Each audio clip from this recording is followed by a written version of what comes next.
Thing on your resume, on your cover letter, the visa that you hold, do you think it's a yes or a no?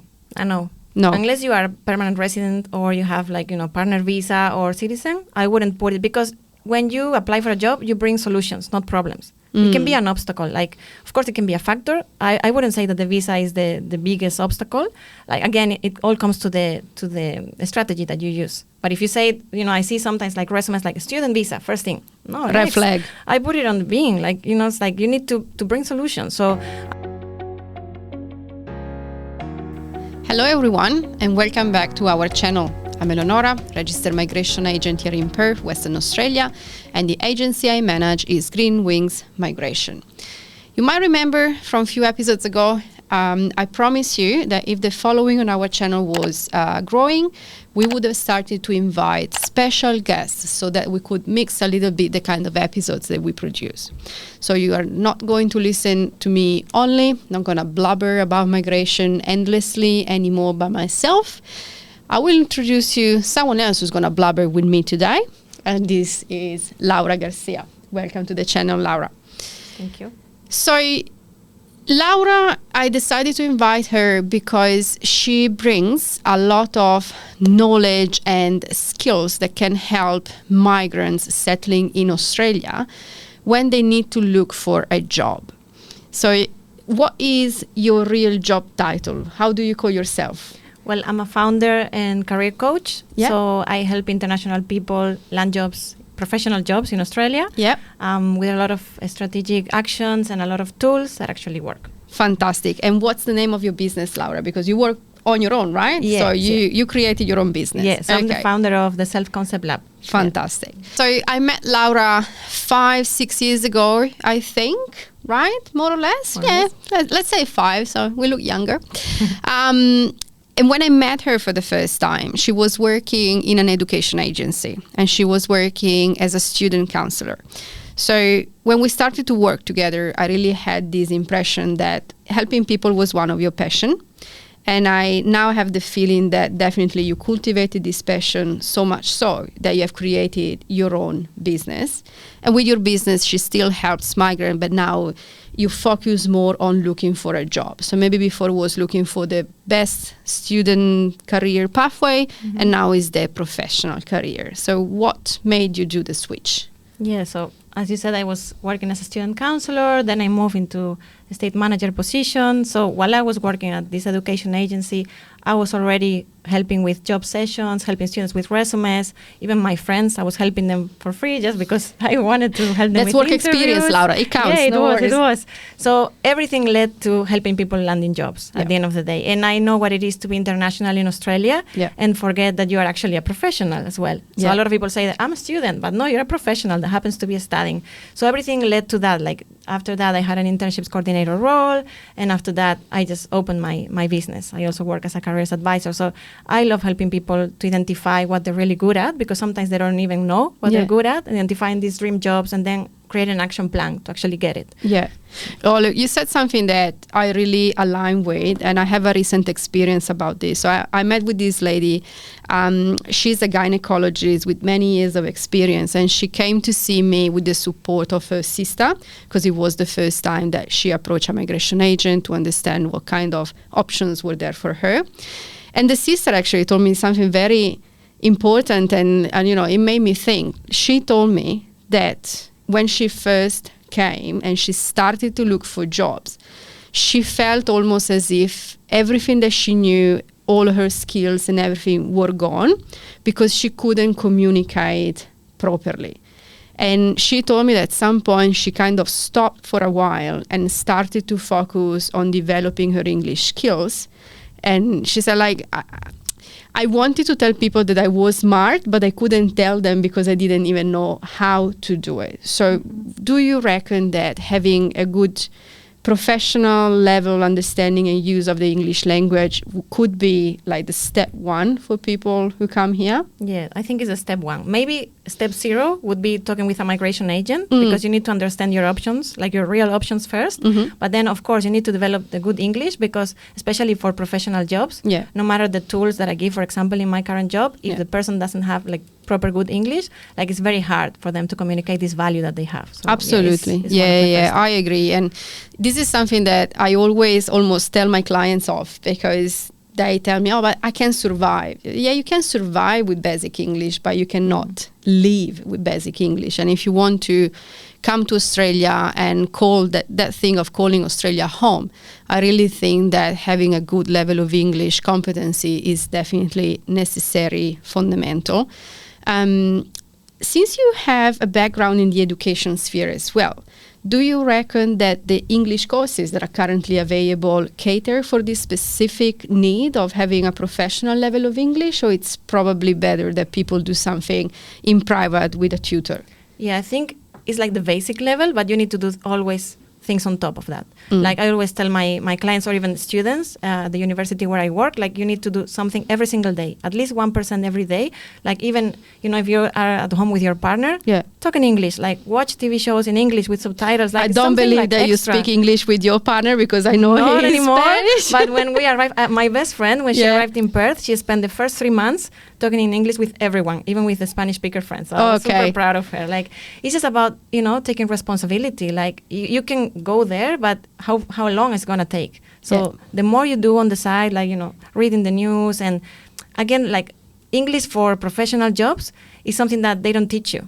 It's a skill, so you have to do an extra effort, and you also have to, for example, if you were a gynecologist, you were saying before, you need to read the glossary, like the vocabulary in English, because it's completely different, maybe the policies and everything, so you have to take extra effort, I think. Yeah, fair enough. So it's not only, it's extra effort because you're leaving your country, you're coming here, it's extra effort because you have to navigate the migration system, extra effort because you have to independently learn to speak English. So obviously that's when we say get out of your comfort zone, this is it. Like this is the pure essential definition of getting out of the comfort zone. Exactly. Something that I feel as well needs to be done differently when we come to Australia, it's preparing our resumes. Resumes, CV, call it the way you want it, but that's it. Like the history of your past work experiences.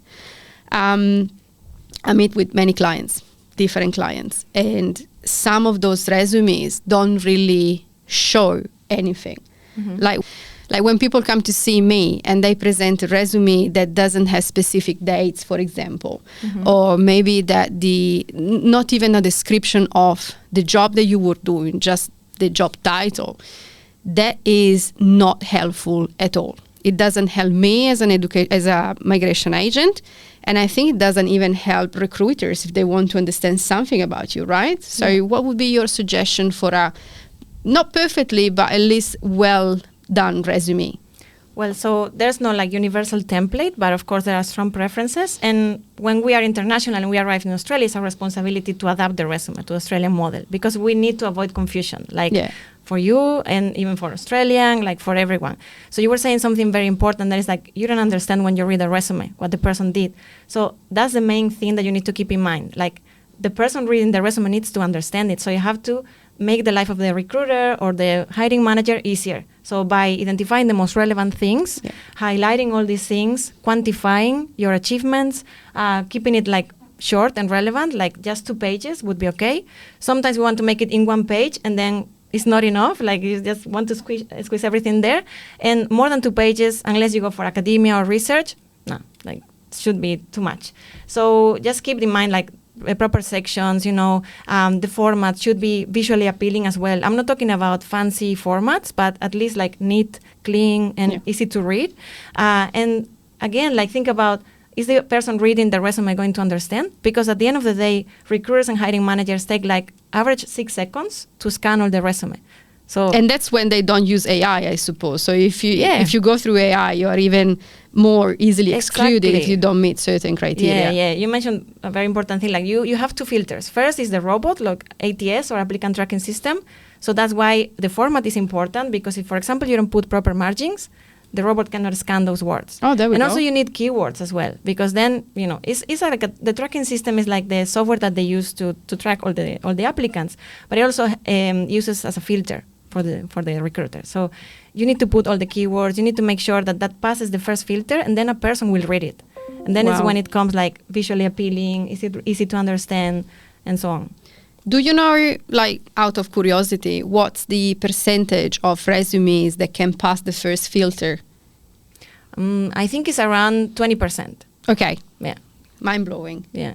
Right. Okay. So, people, if you want to have a chance, make sure that your resume is on point. And I mean, I'm sure that there are many secrets and details and little things that you could share for them. Well, besides the margins. Well, of course, yeah. For sections, like you should include like proper contact details, a career summary instead of a career objective, because everyone has the same objective, looking for a job. Then a skills section, like a proper key skills or key areas of expertise. Then in the experience section, everything should have proper bullet points, because again, it makes it easier for the reader to check, not like long paragraphs, boring paragraphs.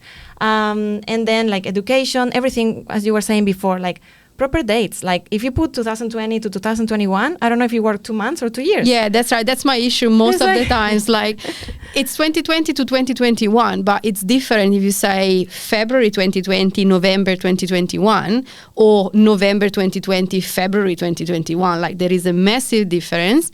And the analysis of your resume, migration-wise, but also career-wise, is impacted by that. Because if you need a certain amount of experience for a visa or for a position, and that's not clear, I mean, I as an agent, I probably, spend some time to investigate further, but recruiters receive gazillions of resumes, and there will be someone else who's done the right thing, so you will be excluded by default because they don't waste their time.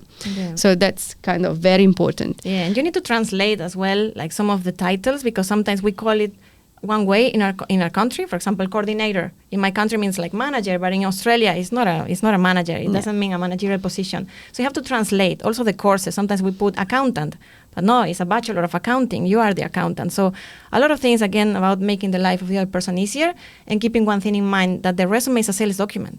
So it needs to sell yourself. Like you need to be able to sell and understand, like, this is why I'm the best candidate. So always tailor into the job ad. That would be very important as well. So for different positions, prepare different resumes. Yeah, essentially 100%. Is what you're saying. Yeah. Okay. And if you can spend 5 extra minutes double checking the job ad and your resume, and make sure that you mention all the keywords, like nothing's missing, that's extra points as well. Fair enough. What about this famous cover letter? Like in Italy, doesn't exist. Never heard about a cover letter. I'm not sure in Spain. And it was so hard for me when I first came here to write a cover letter, to present myself, because I felt kind of stupid. But it's requested every time. So it's not stupid, it's kind of important. So how to write it? Well, I love cover letters. Okay. I'm the only person in this world. Guys, if you're struggling with the cover letters, contact Laura. She will write it for you. Tell you how to write it at least. Well, you were asking like if they are important all the time or require all the time. Not always, but I always say like it's like if I give you 10 bonus points, why wouldn't you want them? So it depends on the job that you apply for. Not all the jobs require cover letters, but again, it's a way for you to stand out. Yeah. It's a way for you to explain things that the resume cannot help, cannot explain. Sorry, like your personality or some gaps. But actually, what it means is like this is what the company wants. This is how I meet the requirements. So it's all about joining the dots for the employer. So essentially, it's like taking the job ad and explain why you meet the criteria that they want as advertised on the job ad. Yeah, I always tell them like first paragraph, explain why you want the job and why you want to work for that company. Then copy the bullet points and put them in a Word document and explain each bullet point with proper examples, and then call to action. It's super easy. Of course, you can use super easy. You can use artificial intelligence, but to assist you, not to create a cover letter, because I recruit for companies as well. So we can tell when it's a cover letter. Obviously, you can tell. Relationships. Like you don't use the word foster, every day. We use this AI word. So yeah, absolutely. And especially, I guess, if English is a barrier, by the time if you make it to the interview, probably they will see that something was going on when you wrote the cover letter. Exactly. Probably not 100% genuine. Yeah. But having said that, like there's nothing worse than a wrong cover letter. So if you don't have time or it's not required, always read the job ad instructions. Yeah. If they say you don't require a cover letter, don't write it. Don't waste time. Always read the job ad from the bottom to the top. Like that's how you should do it. So if you send the same vague cover letter, that doesn't help. Like it's actually extra, removing the bonus points that you were supposed to get. Fair enough. Let's say that our diligent job applicant has made it to interview. Okay, so that's the big day. Yeah. How to prepare for the big day? Well, for the interview, first thing, you need to shift the mindset, because sometimes we get super nervous because we think that the employer has all the control and all the power. But the truth is that you're already interviewing them as well. So it's a two-way street. Yeah. So first the mindset, then you need to understand what problem you are solving. So you need to fully understand what the role involves, because sometimes it is actually a question in the interviews. Like, what do you understand for the role? So if you cannot even explain that, how you can prove that you're the best candidate, right?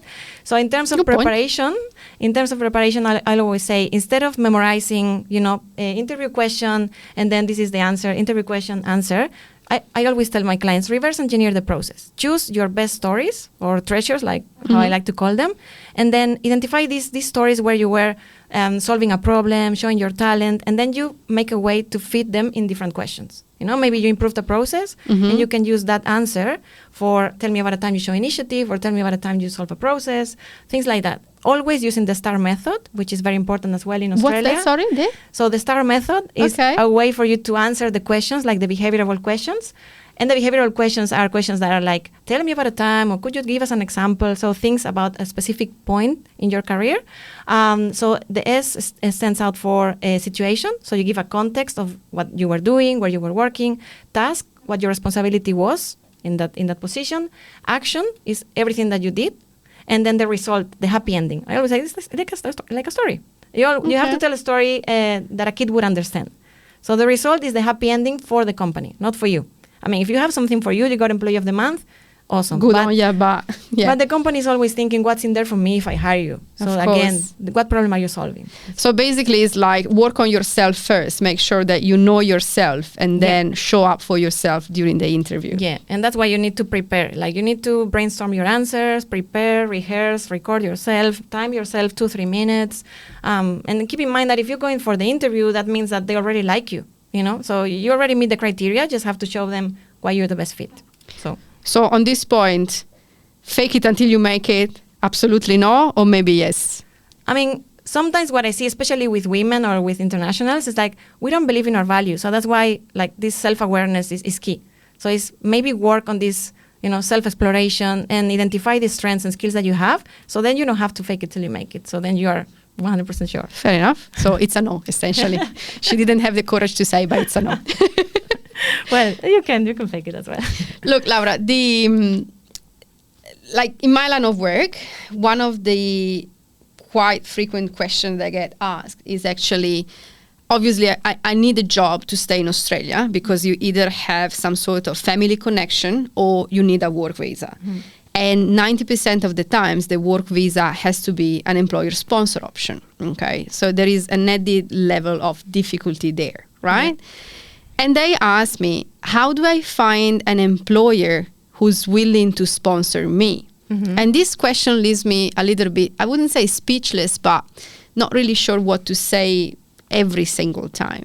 Because I always say, well, you have to look for the job first. And then I suppose if you like the place and if the place likes you, then maybe you can start introducing the conversation about the sponsorship. At the same time, people sometimes don't have so much time. So they need to be super upfront and say, oh, look, I need a sponsorship. Is that something that you as a business are willing to consider? Or it's a big no since the beginning, so I don't waste my time, I don't waste your time, I go and look somewhere else. What is your feeling about this? What is your perception in the different industries that you work with about sponsorship and visas for people? Well, that's $1 million question, because of course everybody's like, where are all these companies, right? Yeah. So, I mean, first I would approach the companies that you know that they did sponsor in the past, because that maybe means that they are open to do it again. So there are some tools available. There are some lists going around. You can request request of information, freedom of information in the Department of Home Affairs. Then you can also target the companies that are in the skill shortage, like maybe some engineering or IT or healthcare. But again, it depends all on your experience. Like if you are super experienced, it's going to be easier for you. But if not, I mean, anyway, like if you already have a job, it's all about making yourself indispensable. Like you have to prove yourself first. So build your skills, your connections, because maybe you need to understand who is the person making that decision as well, and build your reputation. Be yourself, like become this person that they don't want to lose, and then a sponsorship conversation becomes an easier thing. But also, like what I see is that a lot of people ask for the sponsorship way too soon in the selection process. So it's like, let's put it this way, like it's if you go on the first date and you ask, I want to marry you, it's like, I'm okay with marriage. It's like, yeah, okay, maybe you are, but it's not the right time to talk about that. Like it's way too soon, if, for example, in the phone screening. So it's all about the skills you have and building a strategy. Because I had 2 clients this year who got sponsorships. One of them was with a bridging visa A, and the other one was with working holiday. Cool. So one of them was with a strategy of networking, and the other one was like, she got the job, she built her reputation, she did an amazing job, and then, I need a sponsorship. And they didn't want to lose her. Mm-hmm. So she managed to get that. So absolutely. It's possible, but depending on the type of job, type of industry, you get different strategies. So now that you say working holiday is interesting, because just this week I met with 2 people coming from the UK on a working holiday visa. Okay. And they both told me that they're struggling to find a job, let alone a job for sponsorship, but a job in the first place, because of the limitations that come with a working holiday visa. Okay. And this is something I never thought about for English people, okay? Because English speakers can obviously present themselves in a way that other people who don't use English as their first language struggled with.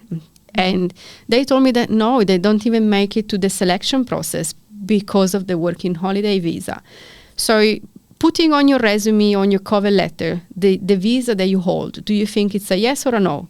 A no. No. Unless you are a permanent resident or you have partner visa or citizen, I wouldn't put it, because when you apply for a job, you bring solutions, not problems. It can be an obstacle. Like, of course, it can be a factor. I wouldn't say that the visa is the biggest obstacle. Like, again, it all comes to the strategy that you use. But if you say, I see sometimes like resumes like student visa, first thing. No, red flag. I put it on the being. Like, it's like you need to bring solutions. So I wouldn't do that, to be honest. It all comes about, you can say it. I'm not saying that you have to lie. But it all comes to say it a bit later in the interview process, when they ask you. Sometimes when you apply on SIG, you have to say it. But as much as you can, try to avoid it. So then they get to meet you. When you show them how amazing you are, then, I happen to have this visa. But bring the solutions. Focus on the positive. Because sometimes we get like, I cannot work Monday, I cannot work Tuesday, focus on the, frame it in a positive way, the visa status that you have. And most importantly, go talk with your migration agent and understand your options, because there's nothing worse than going to an interview without being able to explain your career pathway or migration pathway. Yeah. So if you're unsure about your options, how do you expect an employer to be confident about hiring you? Yeah, So the other day I was helping, it was this week actually, she's on a bridging visa and she was applying for a massive company, a mining company, but she was meeting the criteria. There were 2 days she could work, and then they asked her for the visa. It's like, can you send us the visa? It's like, I don't want to say I have a bridging visa. It's like, wait. Every opportunity that you have to connect with employer is an opportunity for you to shine. So use that email to prove that you are fully informed. Say like, this is my bridging visa A, this is the link, this is the attachment, this is the visa that I'm applying for. So explain the conditions as well. Exactly. Because, this is very true. I find that companies and sometimes even human resources people don't fully understand visa conditions. Exactly. And obviously it's something that in my opinion could improve, that should improve, because especially in Australia where you're working with a variety of migrants, being able to understand who can work for you, who cannot, and even the student visa limitations, understand that if their course is finished, they can work full time. Exactly. It's important. Yeah, it's about over-communicating and educating the employer, because sometimes we assume that employers know, but they don't. They don't. So use that email, for example, to send them everything and to make a good impression. Yeah. But of course, like, we have employers, Australian employers, that don't know maybe about the process of the visa. Maybe they think that is harder than it actually is. Or maybe they don't understand they don't understand the process or the value that the migrant brings. And we have a lot of resilience and a lot of soft skills, amazing skills when we are internationals. But it's our responsibility to educate them. So that's why, again, like talking with a migration agent first, understanding the options, and then that will give you more clarity to explain to the potential employer, this is my options, this is what option A, B, C, D, and it makes a difference. Absolutely does. And also make sure that you apply for jobs that you meet the criteria. Because even with working holiday, student visa holders, don't apply for full-time jobs, or don't apply for a job that requires you to be like 1 year visa if your visa expires in 6 months, if it's a contract. So it looks like common sense, but sometimes we get frustrated, and I see a lot of people applying like resumes are ninja stars, like applying. It's like quantity over quality. It's like, no, it's not how it works. You need to apply with intention. And, as I was saying before, like maybe tailor the resume and the cover letter for each job. Give it a bit of love to the process, because it's like looking for a job is a job. Absolutely. Look, you said so many common mistakes that people make. So just to recap, don't apply just for the whatever, but make sure that you choose the job that you can do and you can show that you can do. Yeah. Don't share too much about you, especially when it comes about visas. So just obviously never lie, but at the same time, don't give unless it's asked. When it's asked, show that regardless of the visa, you can do it anyway, maybe because of, the working rights or the hours or whatever. Tailor your cover letters every time. And speak with a migration agent. I like that. Yeah, that's the first thing I always say. I used to say it when I was working in education. It's like, check your options. Yeah. Because maybe, like, recently I was working with a person who studied HR, but she cannot apply for all the HR jobs to get a sponsorship. It has to be a specific HR. One, yeah. It's not consultant, it's office HR administrator. So just filter those jobs. Don't waste time, don't waste your energy applying for things that are not going to give you what you want. But I think the biggest mistake that I see, Eleonora, is that people limit themselves only to the advertised jobs. And they think like especially migrants, they spend all their time applying online, applying, and just waiting. So door to door, you think is still relevant? No, I'm not saying like door to door, but it's more like, most of the jobs are not even advertised.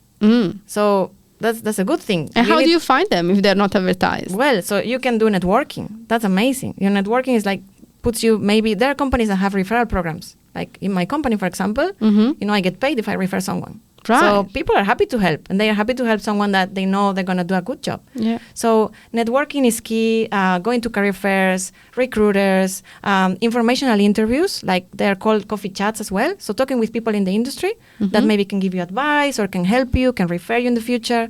But again... And where would they find information about this? Like if you just Google the thing for your industry, you probably come up with some results. Or it's all about proper research. So if you want to work in a specific field, or you see someone that is having the job that you want to have, just get in touch. Go to networking events, put yourself out there. Because just applying, sometimes we get jobs like we get 300 applicants. Wow. So how are you going to pass that? Especially if you have a visa limitation, you have to think outside the box. Like you need to do something different to stand out. Yeah. Like you are swimming in a sea of identical applicants. So there must be something that you do extra to differentiate yourself. To and make sometimes it's the contacts. Like there's something called degrees of separation that it says like you're only 7 people away from your dream job. But in Perth, it's actually 2 people.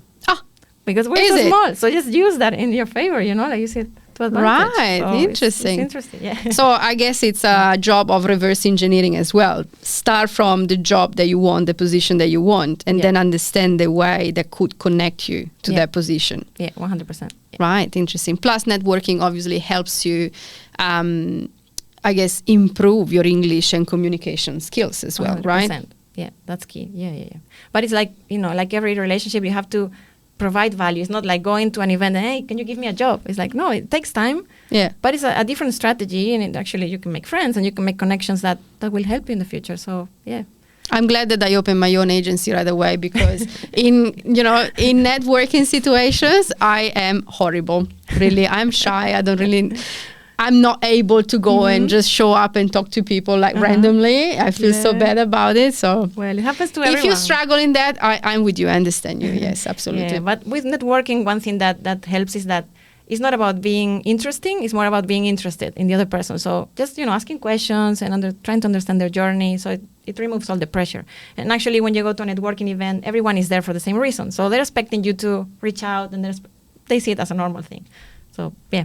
Okay. Hopefully that helps. So ask questions, not reply to questions. Yeah, ask questions and just run away. No, just ask questions and listen. Yeah. Lara, what is the industry that you think is the hottest at the moment? So what is where the most jobs are currently coming from at the moment? Maybe IT. IT? Yeah, a lot of IT jobs. Like there's a big shortage. And healthcare and engineering as well.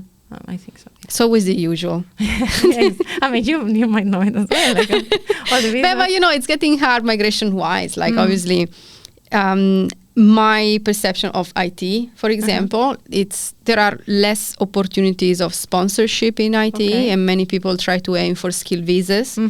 But at the same time, everybody looking for the same reduced amount of visas makes it very competitive. So it's very hard to be selected in the EOI process. But that's why you also have to build your skills, like make yourself like proper candidate, because there are a lot of applicants as well. So Australian experience or overseas experience? What do you think employers look for the most? Australians care about local experience. That's the truth, most of them. But it doesn't mean that the experience that you bring from back home is not relevant. So it's all about how you communicate it. But if you can get local experience, that would be amazing. Like I always recommend to do volunteering, to land the first job, like volunteering or networking events or projects or whatever you can do, like even you're building your own lab. Like there are plenty of things that you can do to start gaining the skills in Australia. But yeah, it's a challenge. Okay, well, thank you. Laura, I think the time for today has come to an end. Thank you so much. I think you brought so much important information and insights for industry and job research and everything. So everyone, we will leave all her contact details down below. I suppose she would be very happy if you reach out. As I said, she's an amazing human being. I've known her for many years now. She's always been wanting to help people, and I'm sure she will want to help you as well. So if you want to come to me first, I tell you what you can do, and then you reach out to her. That would be the perfect match. Yeah, because if you do it the other way around, I will ask you to contact her anyway. So just do it like that. Alrighty, thank you for being with us today. Hopefully that was useful. If you have, specific questions for me, for Laura, or in general, feel free to ask away. You can reach us on Instagram, Facebook, LinkedIn, email, our website as well. No question is a stupid question. Ask away every time. I'll see you next time. Ciao. Thank you.